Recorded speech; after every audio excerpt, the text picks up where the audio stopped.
Welcome to the Future of Customer Service podcast.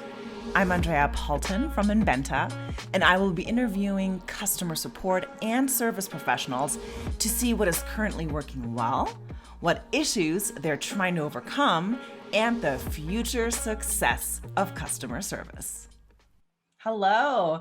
Today we have Vanessa Day and David Harrison from Alterra Mountain Company. Thank you guys so much for being here. You're my first interview on the Inbenta podcast with two people. So this is going to be a little bit of an experiment. So Vanessa and David, please tell us, what do you do for the Alterra Mountain Company? Well, as you mentioned, my name is Vanessa Day. I'm our digital content specialist, mostly working with our digital marketing team. So website development and content creation. And one of my biggest, jobs with the chatbot is creating the content and optimizing the bot daily based on what we see people asking and inquiries, and also based on David's team and their feedback to us on what they're getting a lot of questions about. So that's a lot of my day-to-day job. Nice. So David, what does that mean when she works with your team? What do you do? Right. So for Alterra Mountain Company, I'm the contact center analyst. So, analyst does everything. Or at least your fingers are in pretty much everywhere sometimes. But so I'm really there to support the contact center agents, so our customer service reps, ensuring that everything runs smoothly as much as possible, disseminating information when needed, all that good stuff. So, of course, we've now added the chatbot to our online platform, and it's been great. In the past, we never used that much chat, and now we're using it a lot more, and it's going well. So, yeah. How long have you guys had the chatbot, Vanessa? It's been live on our site since about last December, so almost a full year. Oh, okay. So you have a lot probably of feedback already for it. So that's really good. So let's talk a little bit about how you're using the chatbot and how both of you guys work with customer service, because this is mostly for customer service professionals that are listening. And we really want to talk about what is working, what's not working, what needs to be improved, and what kind of limitations we have, and what is amazing. So let me ask you, my first question for you guys today is, what have you done to promote customer service in your organization? David, do you want to take that or me? Promote customer service. Well, I think actually just by us introducing this chatbot functionality almost a year ago, that in itself is a huge customer service, right? In the past, people would have to email in or give us a phone call to ask some, sometimes the simple basic questions of, are you open? Is it snowing? Things like that. Where, you really want to wait online to talk to somebody for 5 minutes, an hour, 2 hours if we're super busy, just ask, is it snowing? No. So, I think adding in that Inbenta chat has been amazing, right? And then of course the AI aspect to it, where it just develops and grows, it's been significantly helpful for us. It frees up our agents now, who can then focus on those more complicated questions, those sale calls, those exchanges, those everythings, yeah. So I think it's definitely improved our service levels. Awesome. And Vanessa, when had you worked with a chatbot before? Or is this the very first time you've put a chatbot and implemented it? Guilty. I have never worked with a chatbot before. So this was a new thing for me. I've been working with general digital content for years, but never within a chatbot. So this has been a big learning experience, but really helpful, because it's also helped me kind of know basically through the chatbot what David's team is dealing with, how we can help them on the digital platform. And then it also helps us with how we can improve our website.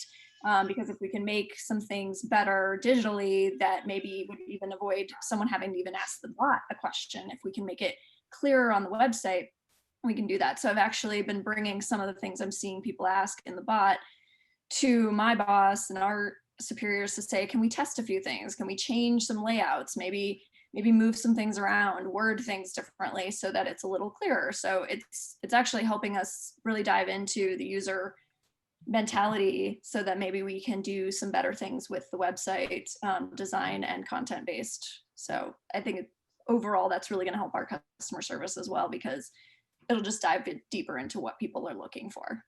Yeah. So who figured out, man, we need a chatbot? Which team was the one that said, we need this? It wasn't me. Wasn't me. I'm happy for it, but it wasn't me. I'm not going to take credit for that.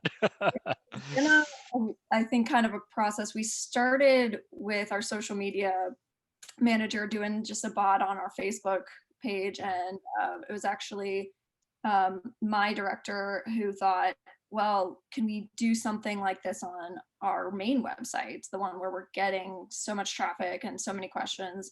So he really drove that initiative, and then had me kind of take the lead on getting all the content together, working with David's team to determine what were the biggest questions we were getting asked, and then basically building it out all together. So he kind of had the initial thought. Me, David, and a few other people just kind of took it and ran with it. So nice. Yeah, a lot of times that's how it happens. It's not really just one specific team. The big companies, somebody's in charge for finding these things, but medium-sized and smaller companies, sometimes it's, it's somebody completely that has nothing to do with chatbots figures it out that we need something like that. So I have another question for you for this. When you first started talking about it, truth, was the customer service team happy and elated, and were they like, yay, this is going to help us? Or were they scared, like, oh no, does that mean we're going to lose our jobs? Because that is a fear that we hear sometimes from people. No, I don't think there was that fear that they were going to lose their jobs. I think there's a lot of what we do every day in the contact center that it's pretty unique to the individual person. So there was enough of, I guess, a job security knowledge there to know that, the chatbot won't be that smart to be able to go in and analyze a transaction and figure out that, oh, this was associated to the daughter and she did this last season, who did that. There maybe one day, and then I'll be afraid. But at the moment, we're not there yet. So no, I don't think the team was that nervous about it. In fact, I think they were very happy to have this inclusion, because again, it was able to offload a lot of those very simple questions. And actually, I shouldn't use the word simple too much, because they're starting to get a lot more complex. And the way that like Vanessa has been able to kind of modify those parameters on it, it's growing, and it's good. It's good for sure. Yeah.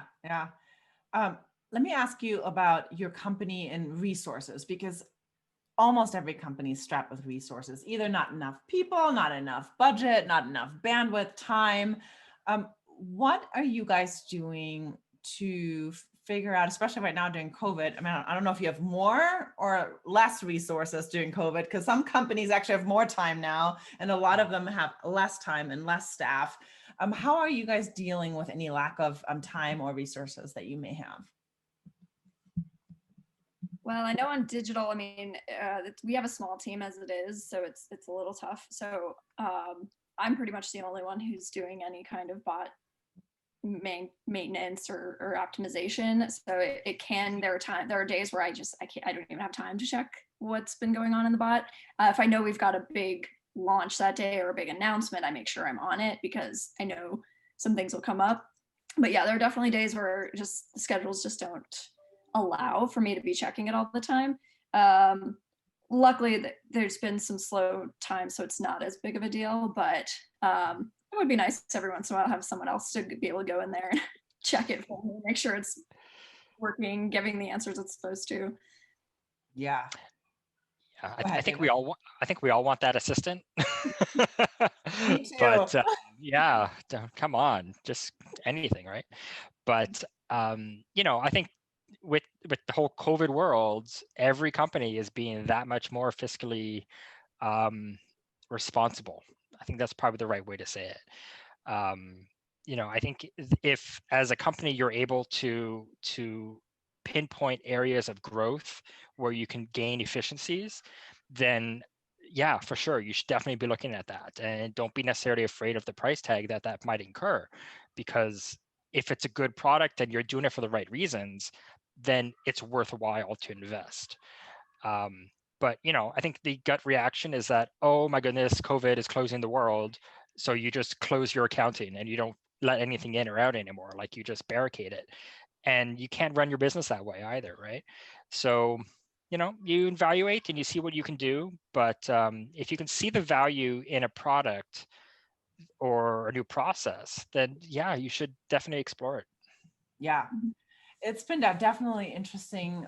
Even doing these interviews, there's half of the camp is like, okay, we're going to wait to implement chatbots and knowledge centers and everything else until later when all this is over. And then the other half's like, we got to do this now because now's the time to do it. So it's been very interesting. It's definitely two different camps forming out here.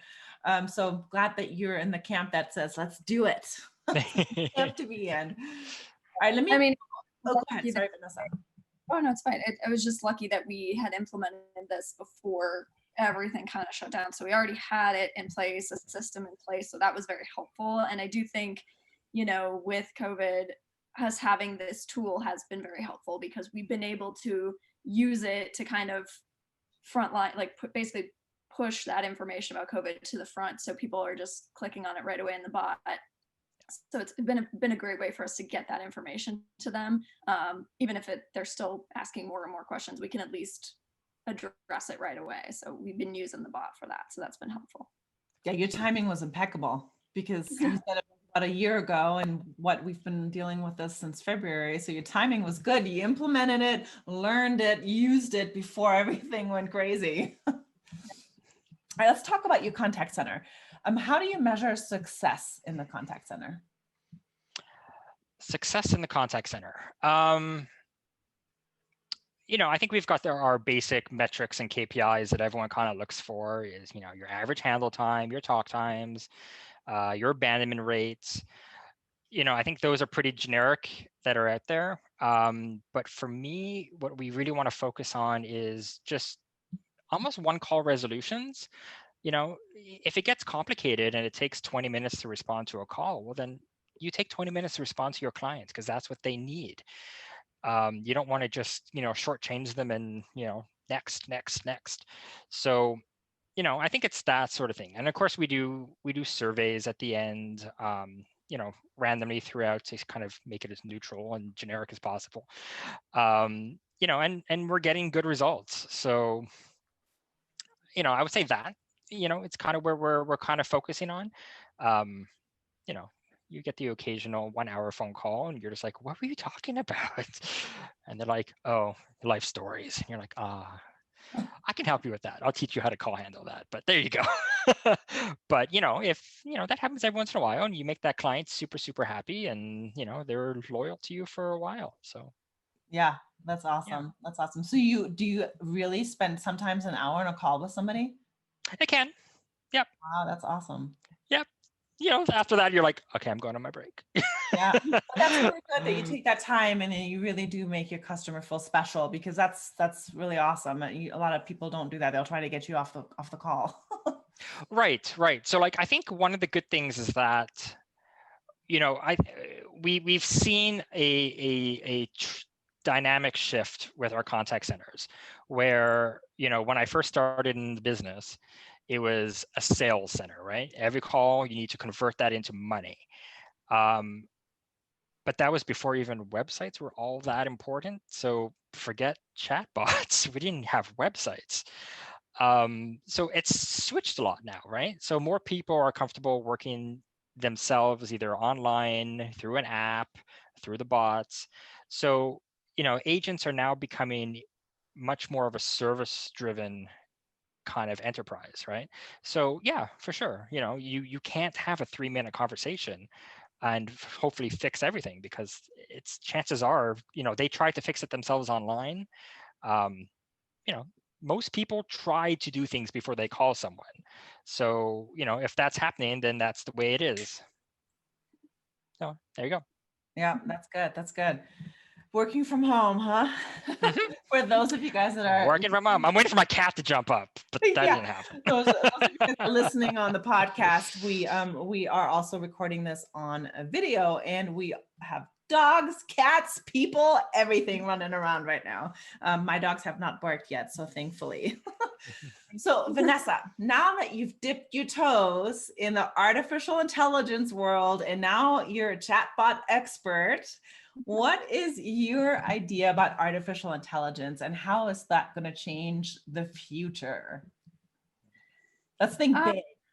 Oh gosh. I mean, at this point, I know there's fears of, it's going to take away, especially like I've heard of, a bot can write for you. Like me as a content person, I'm like, oh, great. Like all the web copy I write, everything, like a bot's just going to do that for me. But I really think with diving into this, I'm not so much worried about that. I'm kind of glad we've got technology that can help us in this way, because it's never going to fully be a person. It can never have that person to person feel that we get right now, but it can at least provide a more human interaction with somebody while still being a machine. And so I think that I've learned, for the most part, that it's a helpful tool. It's never going to fully replace us, at least not yet, but we can build it up to be something that's more of a tool that will always be there to assist us so we can do our jobs better. Like I said, data with it, learning what people are asking day to day, it's just been very helpful. So having that kind of tool for us is really what I've been learning the most about, is that it's just a great way to understand people a little bit more and how they're gonna work with something that is a machine versus a real person. Yeah, that's really cool. I like your take on it. So I have a question for David. This is actually our last question. What is your number one advice that you have for contact centers and and customer service centers? What's the number one advice that, put a gun to your head, one advice, what would you give them? Innovate. Innovate. Yeah. Okay. I know. I pulled out the big word. I love it. So expand on that. Innovate. Yeah. Innovate. Try to always make sure you're developing your practices. As I said earlier, like when I first started, we did things in a very certain way, and there's still a lot of people out there who want to continue to do what they know and are comfortable with. So, but the world doesn't wait, and it's evolving all the time, right? For the longest time, I hated the concept of being a remote worker, and I didn't want any of my staff to ever be a remote worker. And now here I am in my own apartment having people walk in on me because I'm a remote worker. But you have to get used to that. You need to develop and see what else is out there that can help you to really kind of maximize those interactions that you're having with your customers, whether it's to make it an easy sale or to answer those easy questions or complex questions. The whole world, when you're shopping now, you're using the internet. So your marketplace is now the world, right? So you need to really step up your game in order to make sure that you're still relevant to your customer base. So innovate. Don't be afraid. See what's out there. See how you can integrate it. And good luck. Love it. Love it. Yeah, that's really the word of the year. I feel like we used to say it all the time, right? Then it kind of went away, but this year it's like everybody has to innovate. Vanessa, do you have anything to add to that? Any kind of advice that you have for customer service departments? I mean, other than innovate, which is a good one. I think the biggest thing is, again, like I've said, I've learned so much with this bot is analyzing, taking what you're seeing every day and just building on it to make that better product, to, again, develop your website or any other kind of communications you have going on. It's incredibly helpful to look at that data and see what's happening, and then using it to build and innovate, as David said. So like we can use everything this bot is providing us on a day-to-day basis and just improve from there and do better. So I'd say that's just take the time to analyze. A lot of people just, they'll fill the bot out, let it just do its thing and not do anything with it.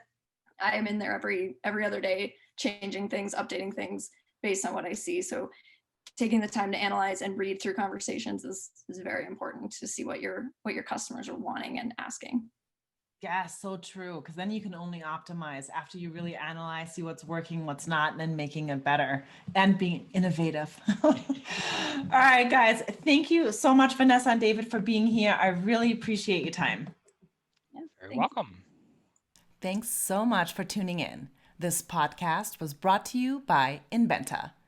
Inbenta Symbolic AI implements natural language processing that requires no training data with Inbenta's extensive lexicon and patented algorithms.